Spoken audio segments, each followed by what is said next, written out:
Good morning, and today's going to be 5-4 diamonds. We are in the hijack. We open raise and we get two callers.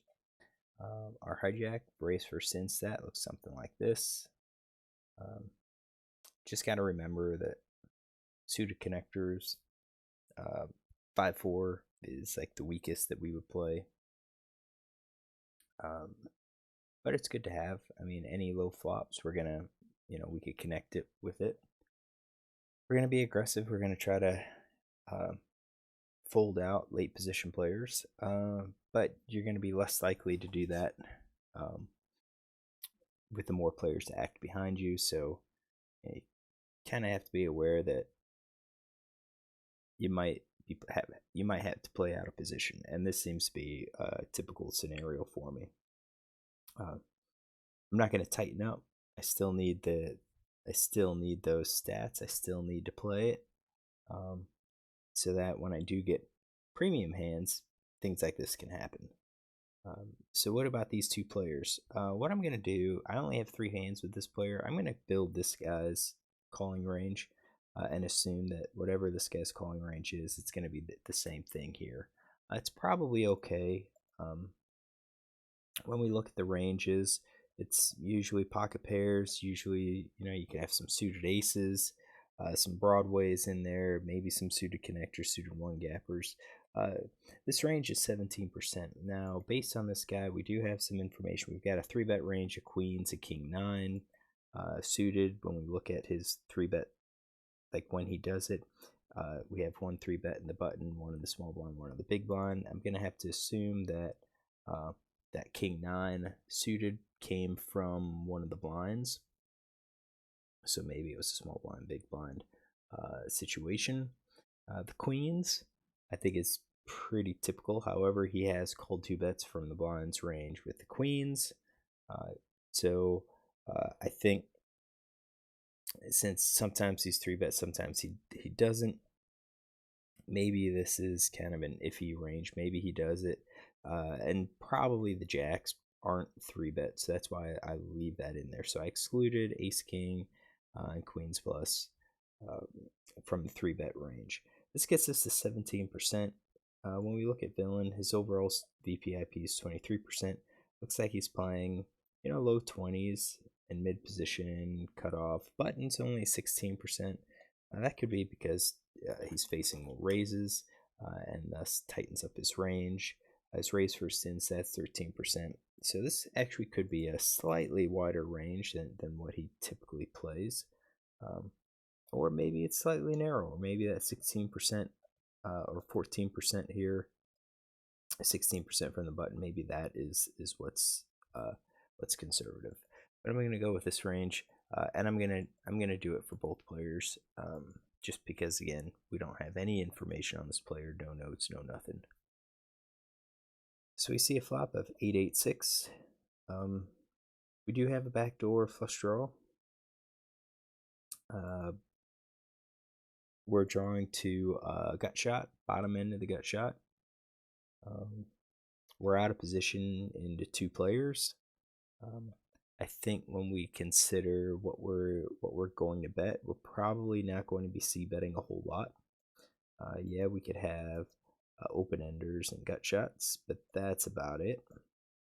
So I think, generally speaking, we're probably not going to be betting this board a whole lot. We're probably going to be doing checking, check calling, possibly even a few check raises.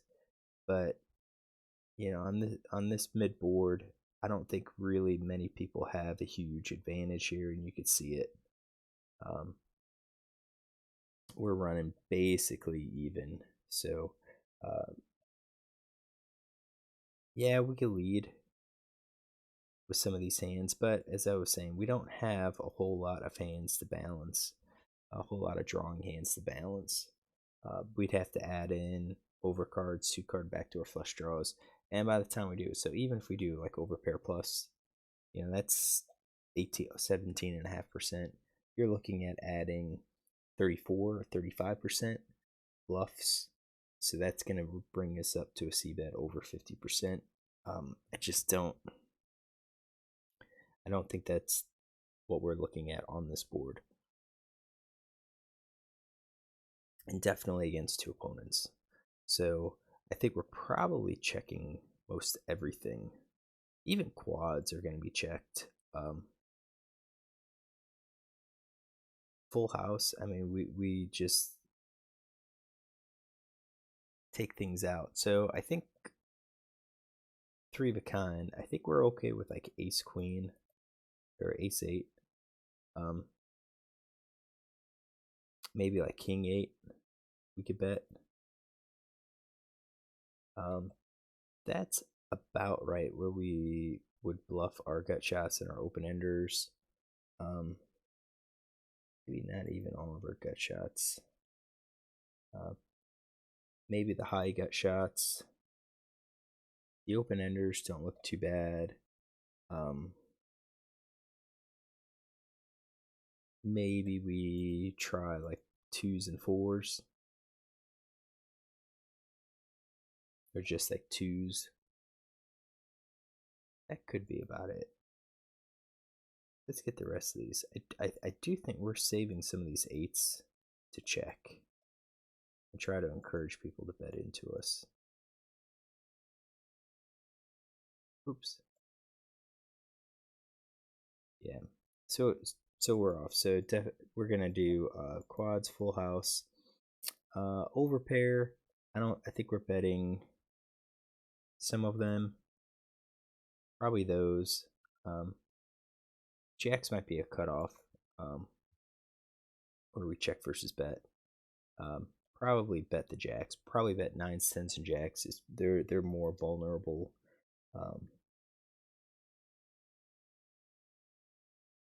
Pocket. Yeah, we're gonna check those. A lot of middle pair. We're gonna have to exclude some of these. Probably checking fives and fours. I think twos and threes are gonna have to be used to balance our betting range. So we're going to exclude open ender. I think we're going to exclude 10-9. And actually, the 5-4 could be a decent one. I don't think we're going to get a whole lot of fours. I'd prefer the 9-10 because if a 9 or a 10 comes, I think it gives us a chance of actually having a top pair type hand. Whereas a 4 or 5, even if we pair, we're going to be we're going to lose to any other higher pair. I think that's why I probably prefer checking that, and I do think check calling. I think we're going to check call that.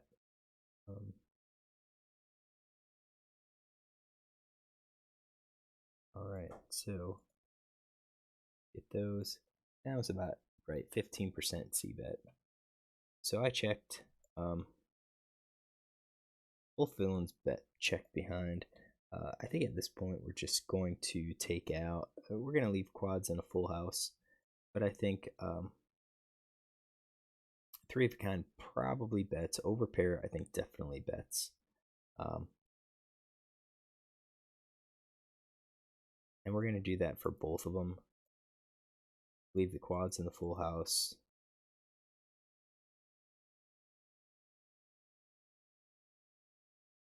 Quads in the full house in their range. But three of a kind overpair probably would have bet. All right, so now we're looking at still equities. Where our hand's going to be a little bit better than villains. 5 comes out, and that's kind of what I was saying. If I would have C bet and I catch the 5, we're going to be behind any 6 already. Because of the pair on the board. Now we could be ahead everything. I think once we check initially, we're going to probably be checking again. However, I think with the full house, we're going to probably bet some with the quads and the full house here. To try to get some money into the pot. Try to encourage gut shots to call. Try to encourage straights to call. This is a time when they're going to be calling. Same thing with like the three of a kind. This is, I think, the time when they will be calling. If they miss on the river, they're not going to call a bet. So I think at this point, we're going to go for some of these value hands. I think even with the overpair.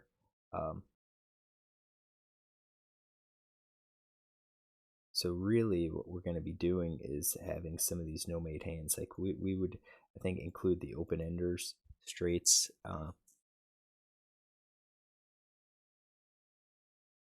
There's some of those sevens that are in there. I think those would have been bet. I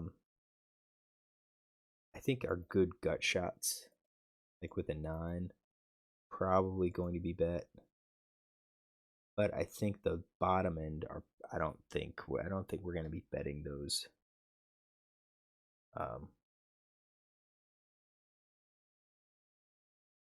Yep, I don't think we're betting those.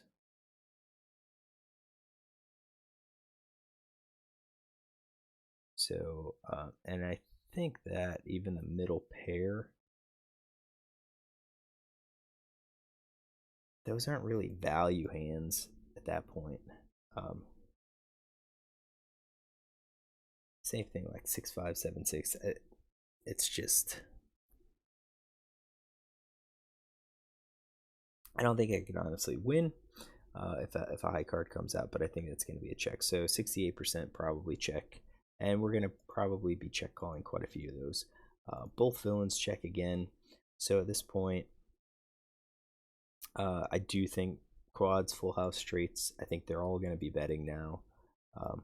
I think we're looking at something like that.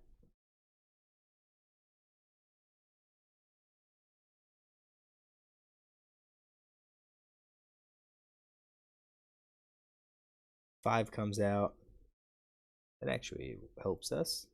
The question is, can we bet and get some calls? I don't know why. Oh, hold on. I didn't get the turn. There we go. So we do have some weak full houses. I think we go for them. I think maybe we go for a middle pair for a bet there. And then I think we leave our ace highs.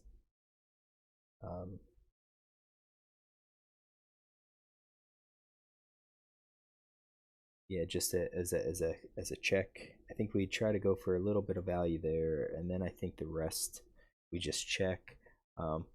Although, I mean, we could probably increase our bets because I think none of them are going to have a strong hand. I think we could bet. I mean, we could have possibly bet on the turn a large chunk of our hands because no one's really showing any sort of strength. It just kind of comes down to, do we think they're going to call with over cards?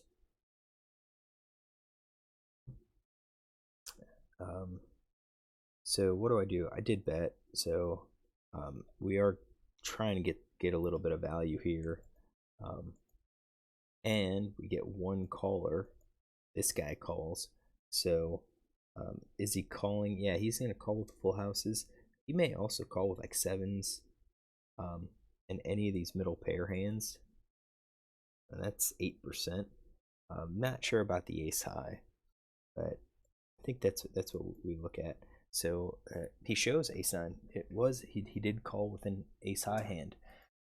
Not sure what the other guy has, but at least this guy, we're going to make a note that he did call as a bluff catch with an ace high hand. So 8s and 5s with the ace. So he see here, he called hijack 3 big blind RFI in cutoff with ace of clubs and 9 of diamonds. MP3 way. He checked, check, and then called. How much should I bet on that? 33%.